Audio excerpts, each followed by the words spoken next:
ఆర్తధ్వని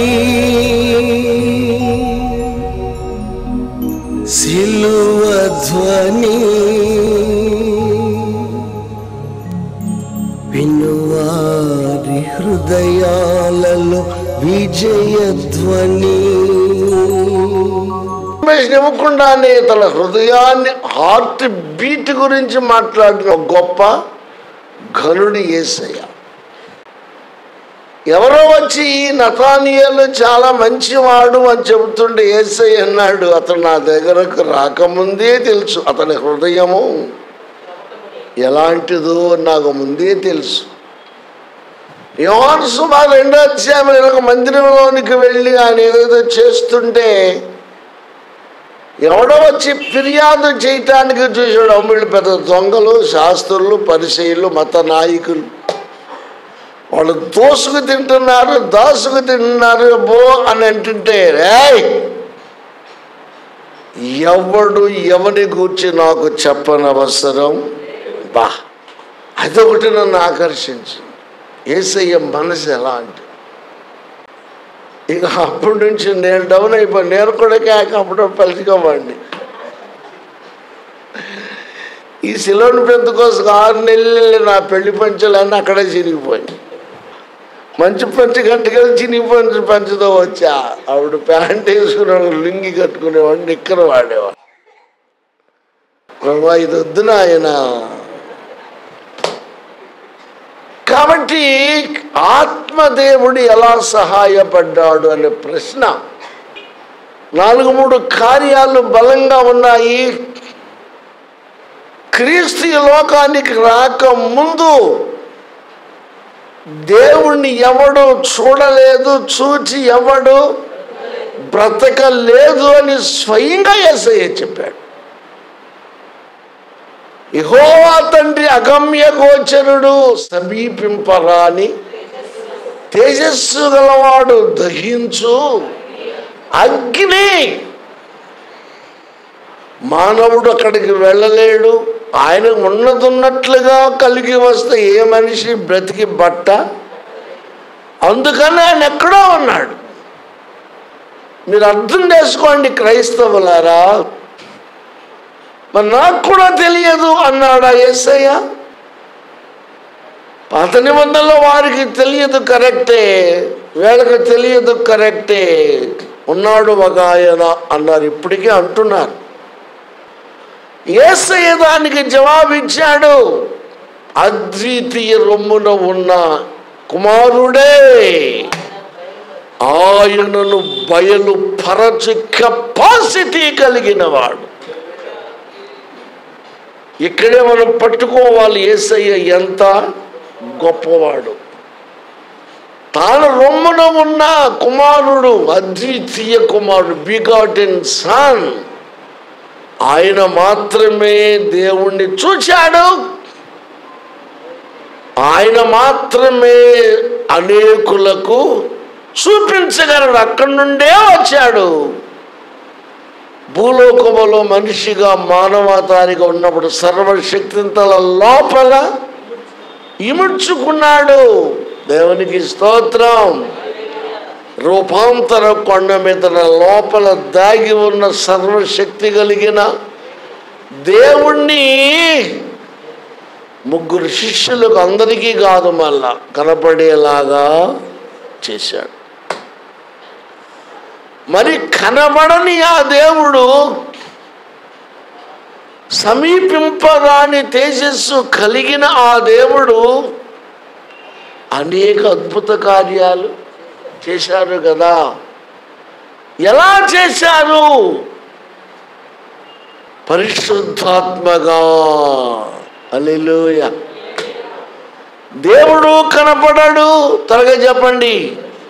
పరిశుద్ధాత్ముడు కనిపించడు, కానీ కార్యములు మాత్రము కనిపిస్తాయి. జరుగుచున్న కార్యములు కనిపిస్తాయి. ఇప్పుడు నెంబర్ 1 ఏమన్నాడు చూడండి అక్కడ. తమలో తన పరిశుద్ధాత్మను ఉంచిన వాడేడి. జర అనుకునే వాళ్ళ పక్కన పెడదాం. ఉంచినవాడు. దేవునికి స్తోత్రం. ఇశ్రాయేలు జనాంగం నడుస్తున్నప్పుడు వెనక శత్రువు తరుముచున్నప్పుడు 600 రౌతులతో రథములతో యుద్ధ ఆయుధములు ధరించి పిల్ల జల్ల గర్భిణీ స్త్రీలు, బాలింతలు, శూలింతలు, వృద్ధులు, వృద్ధరాండ్రతో వెడుతున్న వారేంటి, ఎక్కడ దొరికితే అక్కడ వారిని ఏం చేయాలి? చంపేయాలి అని వెనకాల తరుముకుంటూ వస్తున్న సమయంలో ఇశ్రాయేలు జనాంగమునకు ఏ హాని కలగలేదు. కారణం ఇప్పుడు మీరు చెప్పండి, ఎందుకు కలగలేదు? ఐగుప్తీయులు యుద్ధ నైపుణ్యము కలిగి ఉంటే, ఐగుప్తులు పరిగెత్తగలిగిన రౌతులను, రథములను కలిగి ఉంటే, సకల విద్యలు యందు మంత్ర తంత్ర యంత్రముల శక్తి గలవారు దానిలో ఉంటే, సామాన్యమైన ఇశ్రాయేలు జనాంగములో పరిశుద్ధాత్ముడు ఉన్నాడు.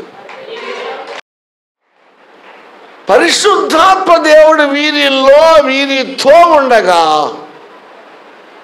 వారి మంత్రాలు ఏం చేయగలవు? వారి తంత్రాలు ఏం చేయగలవు? వారి రౌతులు ఏం చేయగలవు? చెప్పండి. రథములు ఏం చేయగలవు? ముక్కలు ముక్కలు ముక్కలు చెక్కలాయి సముద్రములో మునిగి సచ్చి వారి కళ్ళ ముందే తేలారు. కాబట్టి ఈ పూట క్రైస్తవుడు కలిగి ఉండవలసింది పరిశుద్ధాత్మ దేవుణ్ణి. హల్లెలూయా. కొంత కట్ చేద్దాం, తెలిసి తెలియక ఏదో చెప్పాను, ఉదాహరణకు చెప్పేశాను మీకు నేను. అలనాడు యెహోవా మన కంటికి కనిపించడు, యేసుగా మాత్రమే కనిపించాడు. రక్తము చిందించకుండా పాపక్షమాపణ, కాబట్టి శరీరమును ధరించవలసి వచ్చింది. ఒక పని మీద వచ్చాడు, దాన్ని ముగించాడు, అందరూ చూస్తూ ఉండగా పరలోకానికి ఆరోహణమై వెళ్ళాడు. అదే చెప్పాడు, ఆత్మను మేము కోసం పంపుతాను, ఆదరణకర్త, మిమ్మల్ని అనాథులుగా నేను విడువను, ఆయన మీలో ఉండి మీతో ఉండి ముందుకు నడిపిస్తాడు. అలనాడు తండ్రి అనే దేవుడు ఎలాగో కనిపించలేదో లేదో అన్నాం. ఈనాడు పరిశుద్ధాత్ముడు కూడా మన కంటికి కనిపించాడు. We cannot see the holy spirit, కానీ కార్యాలు కనబడాలి, క్రియలు కనబడాలి. ఆత్మ కలిగిన వారు ఎలా ఉండాలో మనము మన భక్తిని రుజువు చేయాలి. నేను ఆత్మ కలిగిన వాడను, పరిశుద్ధాత్ముడు నాలో నివాసము చేయుచున్నాడు. He is living in my heart. ఆయన నాలో జీవించుచున్నాడు. Praise the lord. ఆయన నీతో ఉంటే, ఆయన మనలో ఉంటే, ఆ అవగాహన నీకు ఉంటే లోకమంతా ఏకమైన మనం భయపడనవసరం లేదు. లోకములో ఉన్నవానికంటే మీలో ఉన్నవాడు గొప్పవాడు అని బైబిల్ చెబుతుంది. ఇది ఒకటి గుర్తుపెట్టుకోండి. రెండో మాట చదవండి. మోషే కుడి చేతి వైపున మహిమ గల బాహువును పోనిచ్చిన వాడేడి? పోనిచ్చిన వాడున్నాడు. ఏ వైపున? కుడి చేతి వైపున. మోషే పేరు ఎందుకు ఎత్తాడు? మోషే ఇరుకున పడ్డాడు. మోషే ఇబ్బందిని ఎదుర్కొన్నాడు. వెనక చూస్తే శత్రు శక్తి కలిగిన ఫరో యొక్క సైన్యం. ఇశ్రాయేలు విషయం చూస్తే 6 లక్షల కాల్బలము ఉన్నా ముసలాముతగా చిన్న పెద్ద పరిగెత్తుకుపోయి తప్పించుకుందామన్న అవకాశం లేని ప్రజలు దాదాపు 20 లక్షల మంది. ఇలాగూ వెళుతూ ఉంటే వెనకున్న గుర్రముల శబ్దం వీరికి వినబడుతోంది. అమ్మో వచ్చి పడిపోతున్నారు. తీరా వెళ్ళేసరికి సముద్రము అడ్డొచ్చేసింది. ఇప్పుడు చెప్పండి, ముందు సముద్రము,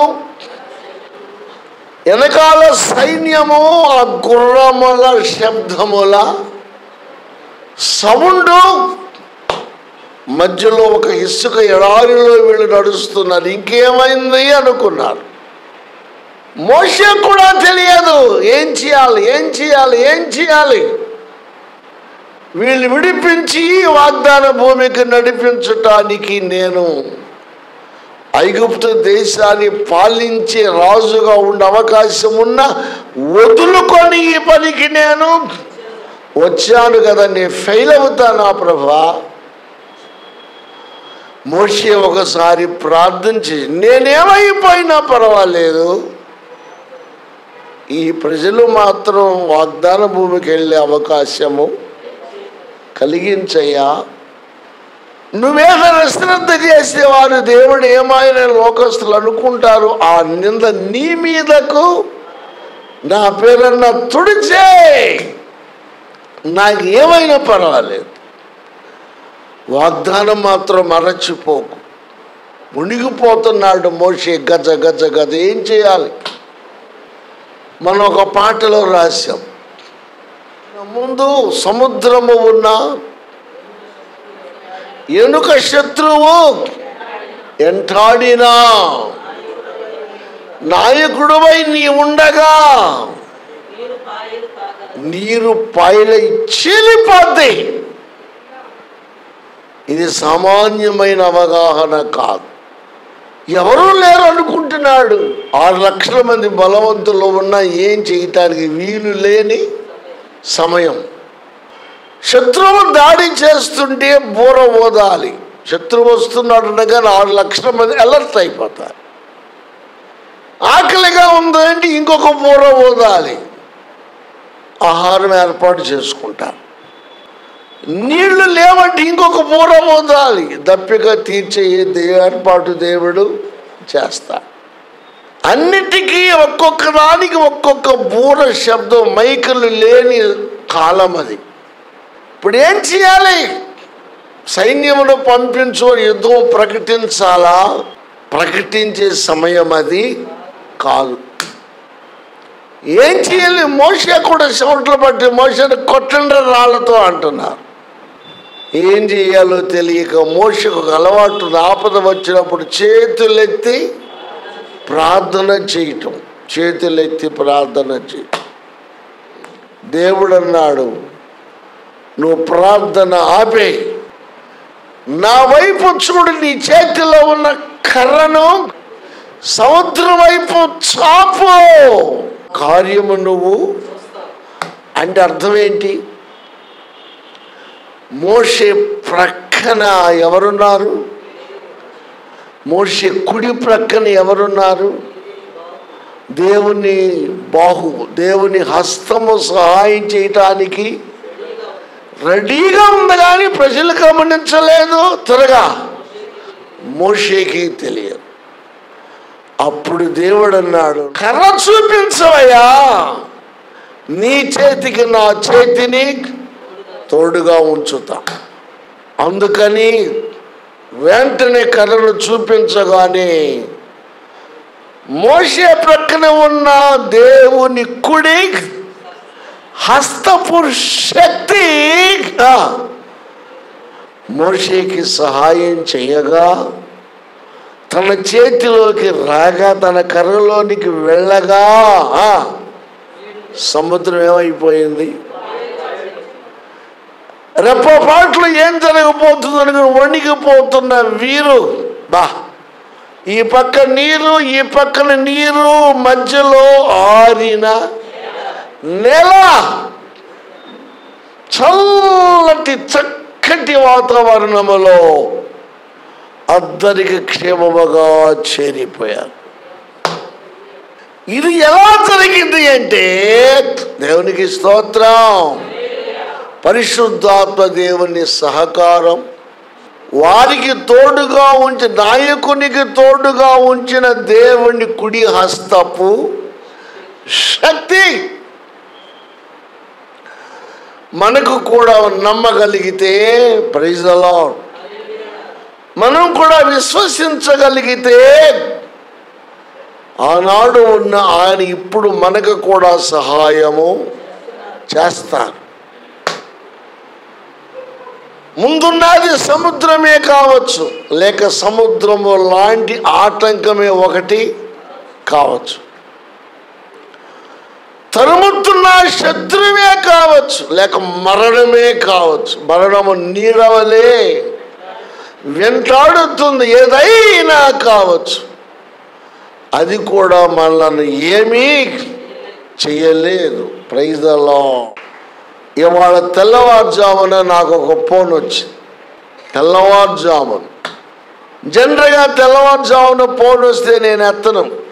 తెల్లవారుజామున వచ్చే ఫోన్లు ఏంటంటే, మనోడు ఒకటి చచ్చిపోయాడు, ఒకటి సంవత్సరానికి సిద్ధంగా ఉన్న అలాంటి ఫోన్లు వస్తాయి. కొంతమంది తెలివిగా తెల్లారినాక చేస్తారు, కొంతమంది చెప్పావా అని చెప్పడం కోసం చేస్తారు. ఏంటా అని ఎత్తా. అయ్యా, నేను గుడివాడలో సేవ చేస్తున్నాను, మా నాన్నగారి కాలంలో మీరు 2-3 సార్లు వచ్చారు. అప్పుడే చిన్న పిల్లవాడను, అద్భుతమైన సందేశాలు అందించారు.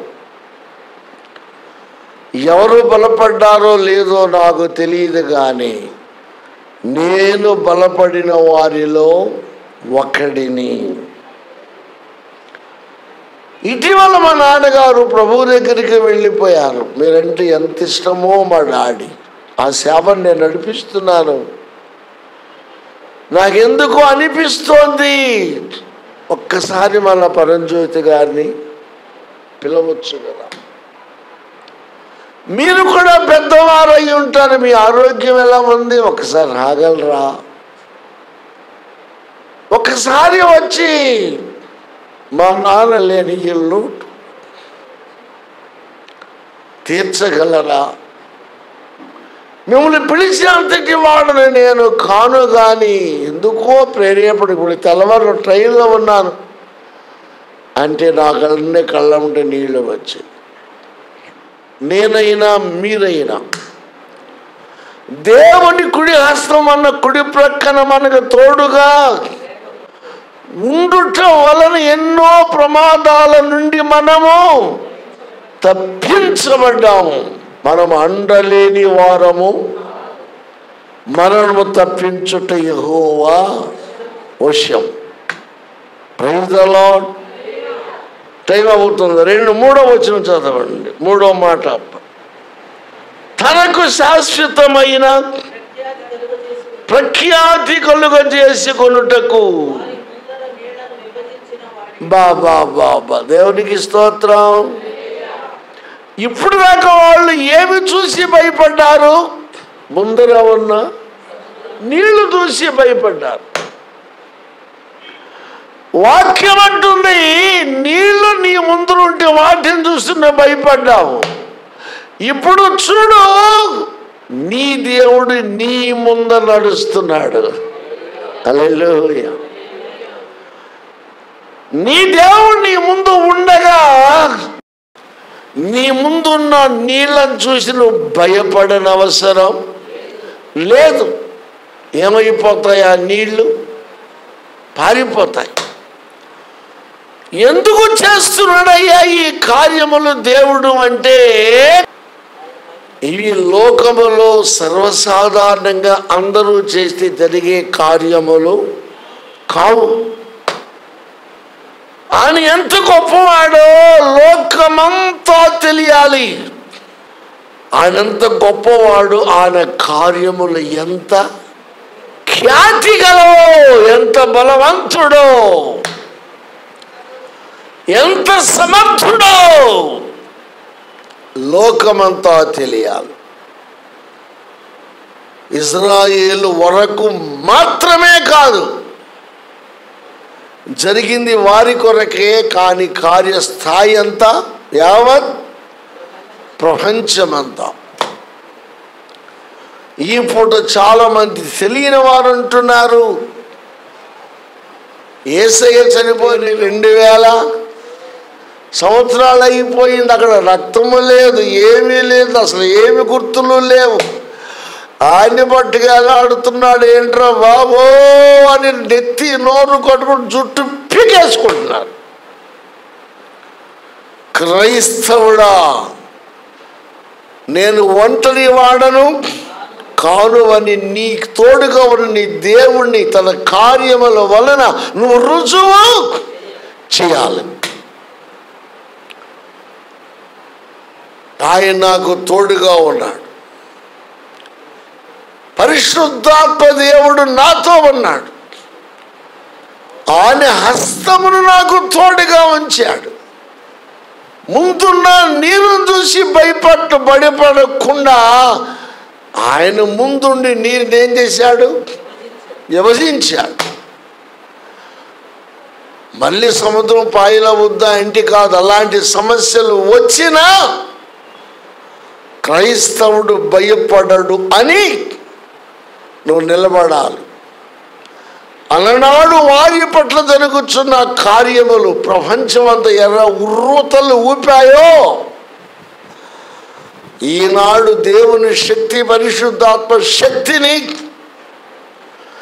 యేసు సజీవుడు అన్నటువంటి విషయాన్ని మనము కూడా లోకానికి తెలిసేలాగా సిద్ధపడాలి. అంత విశ్వాసం మనకు ఉండాలి, అలాంటి ప్రార్థన మనకు కావాలి. దేవునికి స్తోత్రం.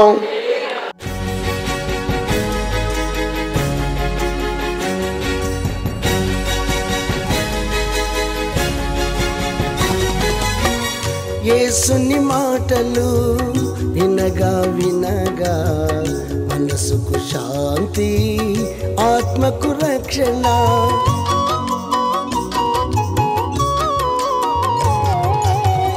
యేసుని మాటలు వినగా వినగా మనసుకు శాంతి, ఆత్మకు రక్షణ. యేసుని మాటలలో విలువను ఎరిగినచో, యేసుని మాటలలో విలువను ఎరిగినచో, నీ బ్రతుకంతా మేలే మేలుగా, నీ బ్రతుకంతా మేలే మేలుగా. వినగా వినగా యేసు సువార్త కలుగును హృదయాలలో విశ్వాసం. వినగా వినగా యేసు సువార్త కలుగును హృదయాలలో విశ్వాసం. అందుకే అందరూ రండి, కూర్చోండి, వినండి. అందుకే అందరూ రండి, కూర్చోండి, వినండి. యేసయ్య